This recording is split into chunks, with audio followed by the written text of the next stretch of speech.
السلام علیکم ورحمۃ اللہ وبرکاتہ۔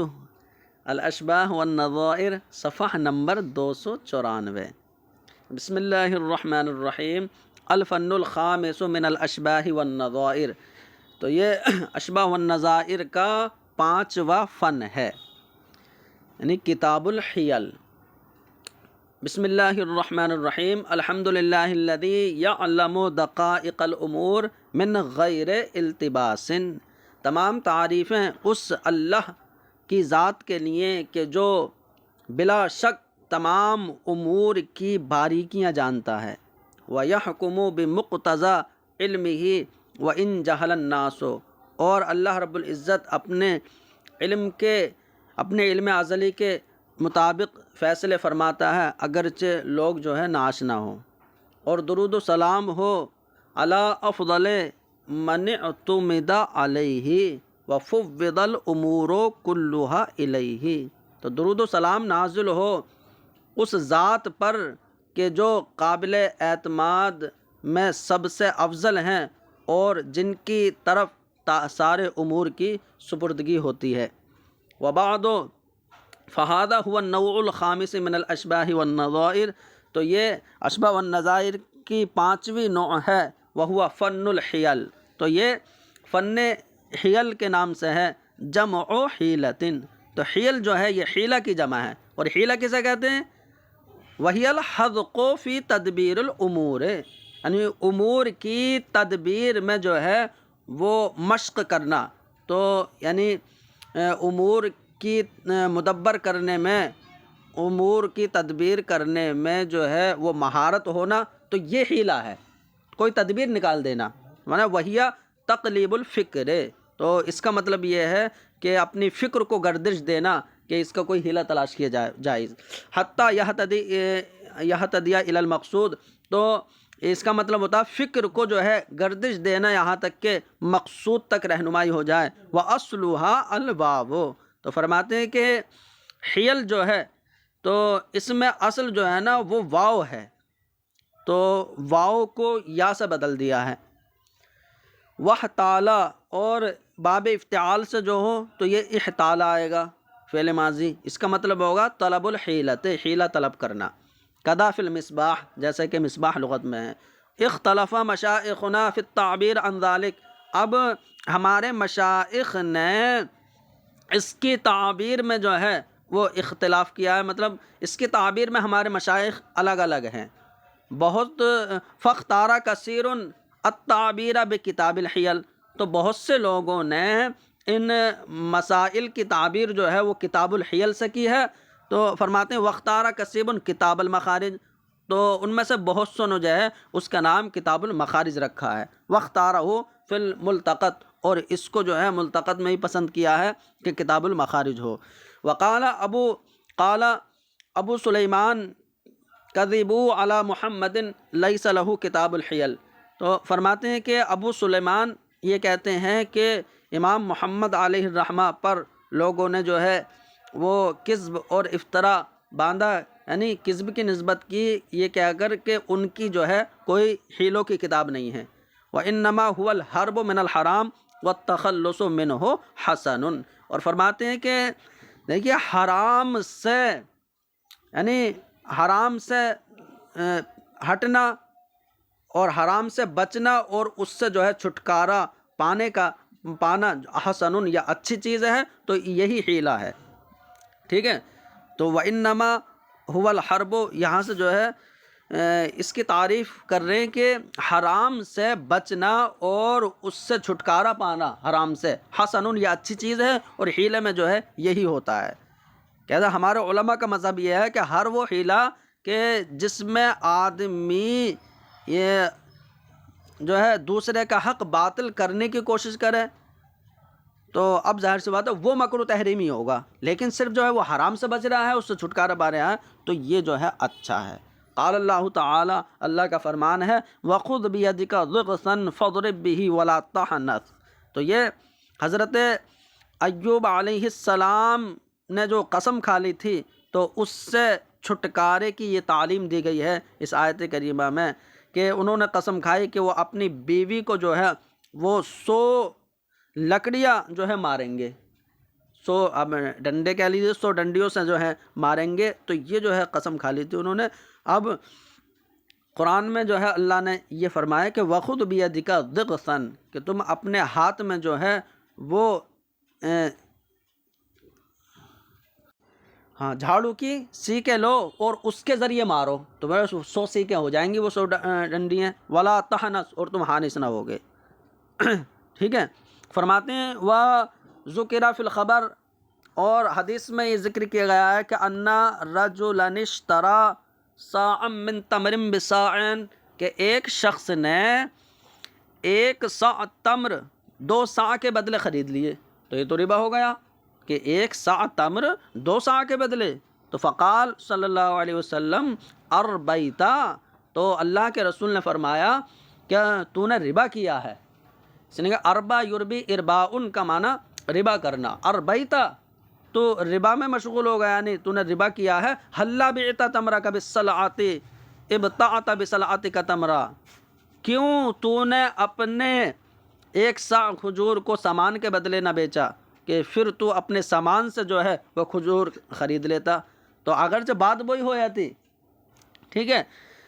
تو لیکن تو جو ہے واسطہ جو ہے وہ سامان کو بنا لیتا، لیکن تو نے ڈائریکٹ 1 صاع کھجور 2 صاع کے بدلے میں خریدی، تو یہ ربا ہو گیا۔ ھذا کلہ اذا لم یؤد الی الضرر باحد، لیکن بتا رہے ہیں یہ تمام جو حیلوں کی تفصیل ہے یہ اس وقت ہے جب کہ کسی کے ضرر کی طرف نہ پہنچائے، وہ کسی کا ضرر نہ ہو۔ وفیہ فصول، اور اس باب الحیل کی چند فصلیں ہیں۔ پہلی فصل جو ہے وہ نماز کے بارے میں، اذا صلی الظہر 4 فاقیمت فی المسجد فالحیلۃ الا یجلس علی رأس الرابعہ حتی تنقلب هذه الصلاۃ نفلا ویصلی مع الامام۔ فرماتے ہیں کہ جب کسی نے ظہر کی 4 رکعت نماز پڑھی، ٹھیک ہے، تو ظہر کی 4 رکعت نماز پڑھنا شروع کی، فاقیمت فی المسجد، اور مسجد میں جو ہے وہ اقامت کہہ دی گئی، تو اب یہ ظہر کی جو ہے وہ 4 رکعت نماز پڑھنے کے لیے کھڑا ہو گیا، مسجد میں اقامت کہہ دی گئی۔ اب یہ چاہتا ہے کہ میں جماعت کی فضیلت کو حاصل کروں اور امام کے ساتھ نماز پڑھوں، تو اب یہ ارادہ کرنا چاہ رہا ہے، تو پھر کیا کرے یہ؟ فالحیلۃ، تو حیلہ یہ ہے کہ اللہ یجلس علی رأس الرابعہ، کہ یہ 4تھی رکعت پر نہ بیٹھے، ٹھیک ہے، یعنی اسے مکمل نہ کرے۔ اگر جو ہے وہ 1 رکعت ہوئی ہے تو اس میں 1 رکعت اور ملا کے اسے نفل بنا دے، حتی تنقلب هذه الصلاۃ نفلا، تو یہ پوری 4 رکعت پر نہ بیٹھے یہاں تک کہ یہ نماز اس کی نفل ہو جائے، ٹھیک ہے۔ تو یہ نفل اسے بناتے ہیں، مطلب 1 رکعت پہ بھی ختم نہ کرے، یعنی کیونکہ 1 رکعت بھی نفل نہیں ہوتی ہے، بلکہ 2 رکعت 1 اور ملا دے تاکہ 2 رکعت ہو جائے۔ وَيُصَلِّ مَعَ الْإِمَامِ، پھر امام کے ساتھ نماز پڑھ لے۔ تو الفصل الثانی فی الصوم، تو اب ایسا یہ کرے گا تو یعنی امام کے ساتھ جو ہے جماعت کی فضیلت کے ساتھ نماز پڑھ لے گا۔ دوسری فصل روزے کے بیان میں، التزم صوم شہرین متتابعین، التزم صوم شہرین متتابعین، کسی نے لگاتار 2 مہینے کے روزے رکھنے کا التزام کر لیا، ٹھیک ہے، تو لگاتار 2 مہینے کے روزے رکھنے کا التزام کیا ہے اس نے۔ تو علامہ حموی ہاشم فرماتے ہیں کہ دیکھو اگر رجب اور شعبان دونوں کا اس نے روزہ رکھ لیا اور اگرچہ وہ 29 دن کا ہوا، تو مہینہ تو 29 کا بھی ہوتا، 30 کا بھی ہوتا ہے، جیسے کہ حدیث میں آیا ہے، تو اگر شعبان کا 1 دن کم رہ گیا تو کوئی نقصان نہیں دے گا۔ لیکن یہ سوال تب جو ہے بن سکتا ہے کہ یہ کہا جائے کہ اگر کسی نے 2 مکمل مہینے پورے 30 دن کے 2 مکمل لگاتار مہینوں کے روزے رکھنے کا التزام کیا ہے، وصام رجب و شعبان، اور اس نے رجب اور شعبان کا روزہ رکھا، فَإِذَا شعبان نقص یومن، تو تبھی شعبان کا 1 دن کم رہ گیا، مطلب جو ہے وہ 29 دن کا ہو گیا، تو اس نے 2 مکمل مہینے کے روزے رکھنے کا التزام کیا تھا، تو 1 دن کم رہ گیا اب تو، اور اب رمضان کا مہینہ شروع ہو جائے گا جو کہ فرض روزہ اس میں شروع ہو جائے گا، تو اب حیلہ کیا ہے کہ اس کے جو ہے مکمل 2 مہینے کے روزے رکھنے کا جو اس نے اپنے اوپر التزام کیا ہے تو وہ بھی ہو جائے، اور یہ رمضان کے روزے چھوڑنے کا گنہگار بھی نہ ہو۔ تو فرمایا حیلہ کیا ہے؟ فالحیلہ تو حیلہ یہ ہے کہ ان یسافر مدت السفر، کہ حیلہ یہ ہے کہ دیکھیے جو مسافر ہوتا ہے نا تو اسے اختیار ہوتا ہے، چاہے تو وہ اپنے اوپر جو قضا کا روزہ آ رہا ہے وہ قضا کا روزہ رکھ لے، اور چاہے تو رمضان کا روزہ رکھ لے، اسے رخصت ہوتی ہے، ٹھیک ہے۔ تو اب حیلہ یہ ہے کہ وہ اپنے وطن سے مدت سفر کا ارادہ کر کے نکل جائے۔ فالحیلہ تو حیلہ یہ ہے کہ مدت سفر کا ارادہ کر کے جو ہے نکل جائے۔ فَيَنْوِي الْيَوْمَ الْأَوَّلَ مِنَ الشَّهْرِ رَمَضَانَ أَمَّا الْتَزَمَ، تو فرماتے ہیں تو اس مہینے کی، مہینہ کون سا؟ تو بدل ہے رمضان، تو مہینہ جو رمضان ہے تو اس کے پہلے دن میں جو ہے وہ نیت کر لے اما التزم، اس کی کہ جس کا ان نے التزام کیا ہے، تو اب اس کے جو ہے مکمل 2 مہینے ہو جائیں گے اور رمضان کا روزہ چھوڑنے کا گنہگار بھی نہ ہوگا۔ فرماتے ہیں وَلَوْ حَلَفَ لَا يَصُومُ، اور اگر قسم کھائی کہ وہ رمضان کا روزہ نہیں رکھے گا، تو رمضان میں روزہ نہیں رکھے گا، یہ اگر کسی نے قسم کھائے تو پھر حیلہ کیا ہے، ٹھیک ہے۔ تو اس رمضان یعنی اس رمضان کے روزہ وہ نہیں رکھے گا، اگر وہ روزہ رکھے تو اس کی بیوی کو 3 طلاق، ایسے کچھ نہ کچھ کہہ دیا، تو اب یہ چاہتا ہے کہ یہ حانث نہ ہو، بیوی پر طلاق نہ پڑے، ٹھیک ہے، اور یہ جو ہے حانث نہ ہو۔ تو حیلہ یہ ہے کہ یہ وہی سفر کر لے اور افطار کر لے، تو اب سفر کرے گا تو اب اسے رخصت ہو جائے گی اور پھر افطار کی بھی اجازت ہو جائے گی اسے۔ تو یہ دیکھو رمضان کا اس نے روزہ نہیں رکھا تو بیوی پر طلاق بھی باقی نہیں ہوگی یا حانث بھی نہیں ہوگا، ھذا یسافر، تو یہ سفر کر لے اور افطار کر لے یا حانث نہ ہوگا۔ الفصل الثالث فی الزکوٰۃ، تیسری فصل جو ہے یہ زکوٰۃ کے مسائل سے متعلق ہے۔ فرماتے ہیں من لہ نصاب و ارادہ منع الوجوب علیہ، جس کے پاس جو ہے وہ ایک نصاب ہے، تو زکوٰۃ کا نصاب ہے، اور وہ اپنے اوپر وجوب زکوٰۃ کو روکنے کا ارادہ کر رہا ہے کہ میرے اوپر زکوٰۃ واجب نہ ہو، ٹھیک ہے۔ فالحیلۃ، تو حیلہ یہ ہے کہ ان یتصدق بدرہم منہ قبل التمام، تو سال پورا ہونے سے پہلے اس نصاب سے 1 درہم صدقہ کر دے، ٹھیک ہے، تو اس میں سے 1 درہم جو ہے وہ صدقہ کر دے۔ او یہب النصاب لابنہ الصغیر قبل التمام بیوم، یہ سال کے مکمل ہونے سے 1 دن پہلے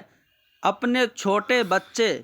نابالغ بچے کو نصاب جو ہے وہ ہبہ کر دے۔ تو اب دونوں صورتوں میں نصاب جو ہے وہ سال کے آخر میں جو ہے وہ ناقص رہ رہا ہے، ٹھیک ہے۔ تو اب یہ ہے کہ ناقص ہو گیا، اس لیے جو ہے وہ زکوٰۃ اب واجب نہ رہے گی، لیکن فرماتے ہیں کہ واختلفوا فی الکراہۃ، اور یہ ایسا کرنا جو ہے مکروہ ہے یا نہیں، تو کراہت میں جو ہے وہ اختلاف ہے۔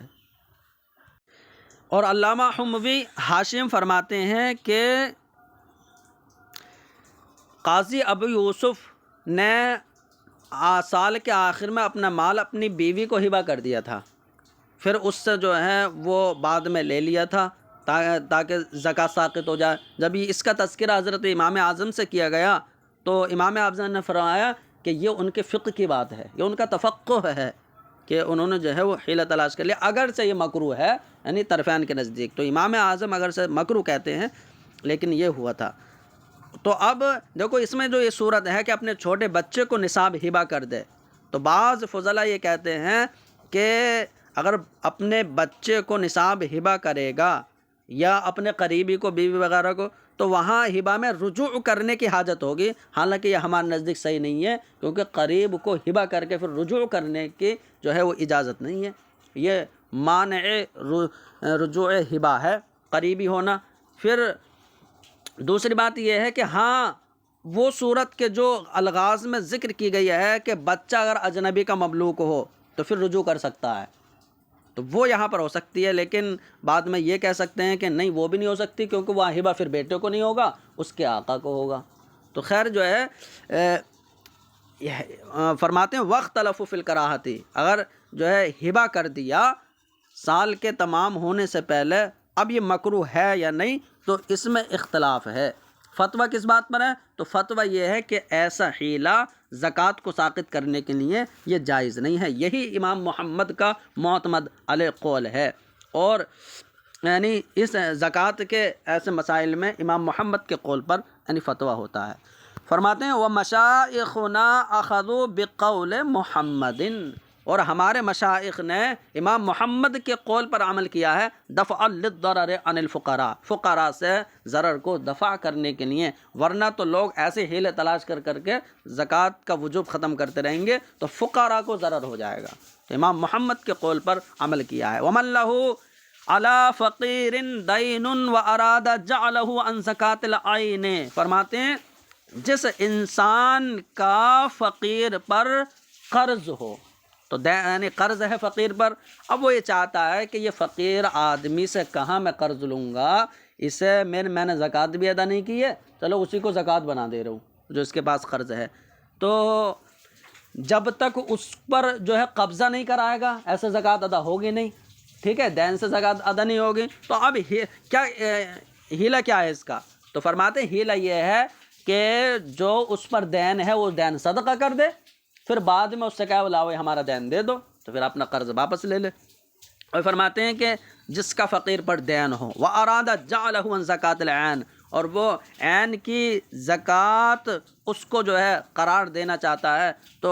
حیلہ یہ ہے کہ وہ اس پر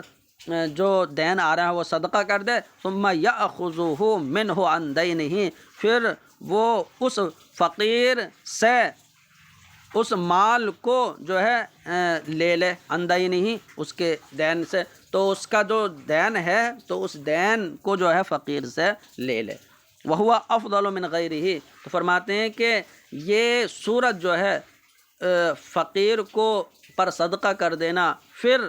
اس کا یعنی اپنا قرض اس سے واپس لینا، یہ افضل ہے دوسرے کو دینے سے، تو دوسرے پر صدقہ کرنے سے بہتر ہے اسی پر صدقہ کیا جائے۔ وَلَوِ امْتَنَعَ الْمَدْيُونُ مِنْ دَفْعِهِ لَهُ، فرماتے ہیں اور اگر یہ فقیر مدیون اس پر صدقہ کر دیا، اب بعد میں یہ کہ میں نہ دے رہا بھیا، اب تو یہ میری چیز ہو گئی، میں مالک ہو گیا، اب میں نہیں دوں گا، تو مدیون فقیر یہ پھر منع کرے دینے سے، تو پھر اب تو اس کا جو ہے وہ تو یہ چاہتا تھا کہ یہ مجھے واپس مل جائے، تو اب کیا کرے؟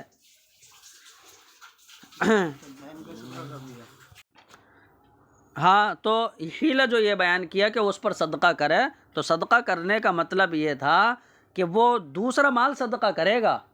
پھر بعد میں جو ہے وہ صدقہ کر کے اس کو جو ہے بطور دین واپس لے لے گا۔ پہلے تو کچھ مال صدقہ کر دیا، اسے مالک بنا دیا، ٹھیک ہے، زکوٰۃ کا مالک بنا دیا تھا تاکہ تملیک فقیر ہو جائے، بعد میں جو اس پر دین آ رہا تھا وہ دین واپس لے لے گا۔ وہ فرماتے ہیں کہ اس پر جو ہے وہی مال کو صدقہ کرے پہلے، پھر اس سے وہ مال بطور دین واپس لے لے، اور یہ دوسرے کو صدقہ کرنے سے افضل ہے۔ لیکن بعد میں یہ منع کر سکتا ہے نا مدیون، وہ یہ کہے کہ میں نہیں دینا، تو اگر مدیون من دفعہ لہو اس دائن کو مال واپس کرنے سے منع کرے، تو فرماتے ہیں کہ اب مد یدہ و اخذہ، جو دائن ہے نا مالک، تو یہ اپنا ہاتھ دراز کرے اور اس کو جو ہے یعنی لے لے، زبردستی لے لے۔ کیوں؟ لِكَوْنِهِ ظَفْرًا بِجِنْسِ حَقِّهِ، کیونکہ یہ یعنی اپنے دین کے اپنا حق جو اس کا آ رہا ہے نا دین، تو اپنے حق کی ہم جنس پر کامیاب ہو جائے گا، اور جب دائن اپنے حق کے ہم جنس پر کامیاب ہو جائے تو وہ اس پر جو ہے قبضہ کر سکتا ہے، تو کامیاب ہونے کی وجہ سے۔ فَإِن مَانَعَهُ رَفَعَهُ إِلَى الْقَاضِي، اور اگر وہ اس کو پھر منع کرے، یعنی اس پر قبضہ نہ ہونے دے، اس سے جھگڑا کرے، رَفَعَهُ إِلَى الْقَاضِي، تو پھر دائن اس کا مقدمہ قاضی کے پاس لے جائے، تو جب قاضی کو پورے تفصیل پتہ چلے گی، فَيُكَلِّفُهُ قَضَاءَ الدَّيْنِ، تو ظاہر سی بات ہے وہ اس مدیون کو دین کی ادائیگی کا مکلف بنا دے گا۔ تو ایک تو یہ صورت ہو گئی، او یوکلو للموکل تو او یوکل المدیون خادم الدین بقبض الزکوٰۃ ثم بقضاء دینہ. تو صورت یہی تھی نا کہ وہ اس پر صدقہ کر رہا تھا ہیں،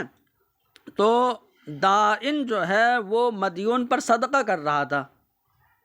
ہیں، لیکن دوسری صورت یہ ہے کہ مدیون دائن کے خادم کو جو ہے وہ وکیل بنا دے زکوٰۃ پر قبضہ کرنے کا. جو صدقہ کر رہا ہے، جو زکوٰۃ دے رہا ہے، تو زکوٰۃ پر قبضہ کرنے کا وہ وکیل بنا دے کہ پہلے تم زکوٰۃ پر قبضہ کر لینا، ثم بقضاء دینہ، پھر اس پر قرض بھی آ رہا ہے اس کا، پھر اسی سے جو ہے قرض ادا کر دینا. تو فبقبض الوکیل سارا مل کر للموکل. تو اب وکیل کے قبضہ کرنے کی وجہ سے یہ موکل جو فقیر ہے مدیون، اس کی وہ ملکیت ہو جائے گا. لیکن فرماتے ہیں وَنُظِرَ فِيهِ، اس دوسری صورت میں نظر یہ بیان کی گئی ہے کہ بِإِمْكَانِ عَزْلِهِ، کہ ایسا ہو سکتا ہے کہ جو مدیون فقیر ہے وہ اس وکیل کو معزول کر دے کہ اب تو زکوٰۃ پر قبضہ ہو گیا ہے، اب میں نے تمہیں معزول کر دیا تاکہ تم دین نہ دے پاؤ. تو فرماتے ہیں کہ اس میں نظر ہے کہ بِإِمْكَانِ عَزْلِهِ، کیونکہ مدیون فقیر کا دائن کے خادم کو معزول کرنا ممکن ہے. تو پھر صورت کیا ہوگی؟ تو فرماتے ہیں فَيُدَافِعُهُ وَيَأْتِي مَا تَقَدَّمَ. تو اب صورت یہی ہے کہ اگر وہ منع کرے نہ دے تو جو مال والا ہے دائن ہے تو وہ وکیل کے پیچھے لگا رہے. ٹھیک ہے، فَيُدَافِعُهُ، تو یعنی وہ اس کے پیچھے لگا رہے. وَيَأْتِي مَا تَقَدَّمَ، اور اگر وکیل کو اس نے معزول کر دیا تو پھر وہی وہ صورت اختیار کرے جو گزر گئی کہ اپنا ہاتھ دراز کرے اور وکیل سے مال کو لے لے، زبردستی لے لے، یا معاملہ قاضی کے پاس لے جائے تاکہ قاضی جو ہے پھر اس وکیل کو دین کی ادائیگی کا مکلف بنا دے. وہ تو ہے کہ معزول کرنا ممکن ہے، ٹھیک ہے، اور اگر معزول نہ کیا ہے تو وہ اس وکیل کے پیچھے لگ رہے تاکہ وہ یعنی دے دے، اور اگر یہ منع کرے اس کی طرف سے تو پھر وہی صورت اختیار کرے. اور اگر معزول کر دیا، معزول کرنا ممکن ہے، پھر بھی جو ہے وہ اس کے پیچھے لگا رہے اور چاہے اس سے لے یا اس کے موکل سے لے، وہی صورت اختیار کرے. وَدَفَعَهُ بِأَنْ يُوَكِّلَهُ وَيَغِيبَ، فرماتے ہیں وَدَفَعَهُ بِأَنْ يُوَكِّلَهُ وَيَغِيبَ فَلَا يُسَلِّمُ الْمَالَ إِلَى الْوَكِيلِ إِلَّا فِي غَيْبَتِهِ. اور کیا ہے، دائن اس اپنے جو ہے خادم کو دے دے. تو فرماتے ہیں دائن نے مدیون کو اس طور پر دیا ہو کہ اس نے جو ہے اس کے خادم کو وکیل بنا دیا ہو، پھر وہ غائب ہو جائے تو مال وہ وکیل کو سپرد نہ کرے مگر اس کے غائب ہونے کی حالت میں. تو اب اس عبارت کی تفصیل کیا ہے؟ علامہ حموی ہاشم فرماتے ہیں لم یتشخص مراد منہ، اس کی مراد میرے لیے متعین نہ ہوئی تو فلیتأمل. فرماتے ہیں وَمِنْهُمْ مَنْ اخْتَارَ أَنْ يَقُولَ كُلَّمَا أَزَلْتُكَ فَأَنْتَ وَكِيلِي. تو فرماتے ہیں اور علماء میں سے کچھ نے یہ پسند کیا ہے کہ وہ یہ کہے، یعنی اس سے یہ کہلوا لے کہ میں نے تم پر یہ صدقہ کر دیا ہے. ہاں، اس نے دائن کے خادم کو جو ہے زکوٰۃ پر قبضہ کرنے کا وکیل بنا دیا ہے،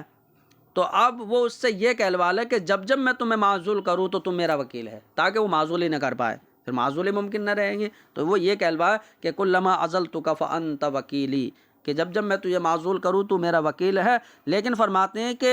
وکیل بنانے میں ایسی شرط جو ہے یہ صحیح نہیں ہوتی ہے. وَدُفِعَ، اور اس بات کو بھی اس سے دفع کر دیا گیا ہے کہ بِأَنَّ فِي صِحَّةِ هَذَا التَّوْكِيلِ، کہ اس توکیل کے صحیح ہونے میں اختلاف ہے کیونکہ اس میں شرط لگئی ہے. فَإِنْ كَانَ لِلطَّالِبِ شَرِيكٌ فِي الدَّيْنِ يَخَافُ أَنْ يُشَارِكَهُ فِي الْمَقْبُوضِ. فرماتے ہیں کہ اب مسئلہ یہ ہے کہ جیسے کسی ایک شخص کے دو لوگوں کے ایک شخص پر 1000 درہم آ رہے ہیں، ٹھیک ہے، 1000 روپے آ رہے ہیں. اب ایک شخص نے مطالبہ کرا تو مطالبہ کرنے والے کا جو ہے وہ دین میں شریک جو شخص ہے تو وہ یہ ڈر ہے کہ یہ جو میں قبضہ کروں گا اس میں بھی یہ شریک ہو جائے گا. کیونکہ اس کے بھی پیسے آ رہے ہیں، اب میں جتنے پر قبضہ کروں گا یہ بھی کہے گا مجھے اس میں سعادت دو۔ تو اب حیلہ کیا ہے کہ اس کی شرکت نہ ہو پائے مقبوض میں، تو فرماتے ہیں کہ حیلہ یہ ہے کہ وہ دائن جو ہے وہ صدقہ کر دے۔ تو حیلہ یہ تلاش کیا جائے، یعنی حیلہ یہاں پر یہ ہے کہ دائن دو لوگ ہیں یہاں پر، دائن تو جو یہ چاہتا ہے کہ مقبوض میں میری شرکت نہ ہو پائے، دوسرا والا دائن نہ کر پائے، تو اب یہ دائن جو ہے وہ صدقہ کر دے، جتنے پیسے اس سے لینا چاہ رہا ہے نا وہ، تو اتنے جو ہے اس پر صدقہ کر دے۔ اب مدیون جتنے پر اس نے قبضہ کیا ہے تو مدیون وہ دائن کو جو ہے وہ ہبہ کر دے، ٹھیک ہے؟ تو اب اس میں جو ہے دوسرے کی شرکت نہیں ہو پائے گی۔ تو اب مثال کے طور پر مدیون یہ کہہ رہا تھا کہ میں تمہارے 500 روپے آ رہے ہیں اور میں تمہیں 500 روپے واپس کر رہا ہوں، ٹھیک ہے؟ اب دائن یہ چاہتا ہے کہ 250 میں دوسرے والے دائن کی شرکت نہ ہو پائے، تو وہ کہہ رہے ابھی اپنے پاس رکھے رہو، میں نے جو تم مجھے 500 روپے میرے لوٹا رہے ہو، میں نے تم میں صدقہ کر دیا، یہ اب صدقہ کر دیا۔ اب مدیون جو ہے وہ ہبتاً دے دے، ہبہ کے طور پر، اب یہ ہبہ کے طور پر دے رہا ہے نہ کہ دین دے رہا ہے، تو دوسرا شریک نہیں ہو پائے گا۔ تو حیلہ یہ ہے کہ دائن جو ہے وہ صدقہ کر دے، اور وَيَهِبَ الْمَدْيُونُ مَا قَبَضَهُ، اور مدیون نے جتنے پر قبضہ کر لیا ہے تو وہ مدیون وہ ہبہ کر دے دائن کے لیے، فلا مشارکہ تھا، تو اس میں شرکت نہیں ہو پائے گی۔ وَالْحِيلَةُ فِي التَّكْفِينِ بِهَا التَّصَدُّقُ بِهَا عَلَى فَقِيرٍ، اب فرماتے ہیں کہ زکوٰۃ سے کفن بنانا یہ جو ہے جائز نہیں ہے، زکوٰۃ سے جو ہے کفن دینا، ٹھیک ہے؟ تو فرض زکوٰۃ کی ادائیگی کے لیے تملیک فقیر یہ واجب ہے، تو تملیک فقیر تو یہاں ہو نہیں پائے گی، تو فرماتے حیلہ کیا ہے پھر؟ تو زکوٰۃ کے ذریعے کفن یعنی بنانے میں حیلہ یہ ہے کہ التصدق بها علی فقیر، کہ اس زکوٰۃ کے ذریعے صدقہ کر دے فقیر پر، یعنی وہی زکوٰۃ کا مال فقیر پر پہلے صدقہ کر دے، ثم ہوا یکفن، پھر وہ فقیر جو ہے کفن بنا دے، تو فقیر کو کفن بنانے کا ثواب اور اس کو جو ہے صدقہ کرنے کا ثواب مل جائے گا، فیکون الثواب لہما، تو ثواب دونوں کو مل جائے گا کہ اس کی بھی زکوٰۃ ادا ہو گئی، ٹھیک ہے، اور اس کو بھی جو ہے کفن بنانے کا ثواب مل جائے گا، تو ثواب یہاں دونوں کو ہوگا، ٹھیک ہے۔ فرماتے ہیں وَقَذَا فِي تعمیر المساجد، اور یوں ہی حیلہ مساجد کی تعمیر میں اختیار کیا سکتا ہے کہ مسجد میں جو ہے وہ زکوٰۃ کا مال نہیں لے گا کیونکہ تملیک فقیر چاہیے، تو حیلہ یہ ہے کہ فقیر کو مالک بنا دے، اس کا زکوٰۃ ادا ہو گئی، اب فقیر مسجد میں دے دے۔ الفصل الرابع فی الفدیۃ، تو چوتھی فصل جو ہے وہ فدیے کے متعلق ہے۔ اراد الفدیۃ عن صوم ابیہ او صلاتہ، تو فرماتے ہیں کہ کوئی اپنے باپ کی روزے یا نماز کا فدیہ ادا کرنا چاہتا ہے کہ یعنی باپ کے روزے چھوٹے ہوئے ہیں یا نمازیں چھوٹی ہوئی ہیں، تو دیکھو یہ ہے کہ وہ خود فقیر ہے، تو یہ ہے کہ وہ جو 2 کلو 47 گرام جو صدقے کی مقدار ہوتی ہے وہ فقیر کو گیہوں دے دے، پھر بعد میں اس سے ہبہ کے طور پر واپس لے لے، پھر عطا کر دے، یہاں تک کہ جو ہے وہ فدیہ ادا ہو جائے، یعنی تمام نمازوں کا فدیہ ہو جائے، روزوں کا فدیہ ہو جائے، ایسا کر سکتا ہے ادلا بدلی۔ فرماتے ہیں کہ فدیے کا ارادہ کیا کسی نے اپنے باپ کے روزے نماز کا، وہ فقیر، اور وہ فقیر ہے، یعطی منوین من الحنطۃ فقیراً، تو گیہوں کے 2 من یعنی کہ وہی جو صدقے کی مقدار ہے وہ فقیر کو دے دے، پھر اس سے جو ہے ہبہ کے طور پر لے لے، ثم یعطیہ، پھر اس کو دے دے، اور ایسے ہی پورا ہونے تک کرتا رہے۔ الفصل الخامس فی الحج، تو 5ویں فصل جو ہے یہ حج کے بیان میں، اذا اراد الآفاقی دخول مکہ بغیر احرام من المیقات قصد مکانا آخر داخل المواقیت کبستان بنی عامر، فرماتے ہیں کہ جب آفاقی شخص مکے میں داخل ہونے کا ارادہ کرے بغیر احرام کے میقات سے، تو میقات سے بغیر احرام کے کوئی داخل ہو جائے نا تو دم واجب ہو جائے گا، لیکن کوئی یہ چاہتا ہے کہ مجھ پر دم واجب نہ ہو اور میقات سے میں احرام نہ باندھوں، تو اب جو ہے نا وہ ایسی جگہ کا قصد کر لے جو حرم کے علاوہ ہو، مطلب باغ کا قصد کر لے، یہ پیچھے بھی آ گیا ہے۔ ایسے ہی کوئی یہ چاہتا ہے کہ میری بیٹی کا جو ہے وہ سفر میں محرم ہو جائے کوئی، تو اب وہ اپنے غلام کا نکاح جو ہے اپنی بیٹی سے کر دے، اور بیٹی کو یہ معلوم ہو جائے کہ نکاح ہو گیا، غلام کو معلوم نہ ہو، تو جو ہے وہ محرم بھی بن جائے گا اور جو ہے کوئی دقت بھی نہیں ہوگی۔ فرماتے ہیں کہ جب آفاقی مکے میں داخل ہونے کا ارادہ کرے، بغیر احرام کے میقات سے داخل ہونے کا ارادہ کرے، تو قصدہ مکان آخرہ، تو وہ دوسری جگہ کا قصد کرے، یعنی میقات کے علاوہ دوسری جگہ کا قصد کر لے، جیسے بنی عامر کا جو ہے باغ۔ فرماتے ہیں اذا اراد ان یکون لبنتہ محرم فی السفر، اور جب کوئی شخص یہ چاہے کہ اس کی بیٹی کا سفر میں کوئی محرم ہو، تو یزوجہا، وہ اپنے بیٹی کا نکاح اپنے غلام سے کر دے، یعلمھا فقط، اور جس نکاح کو صرف بیٹی جانتی ہو، تو بیٹی کا جاننا جو ہے یہ جو ہے شرط ہے، نہ کہ غلام کا۔ فرماتے ہیں کہ الفصل السادس فی النکاح،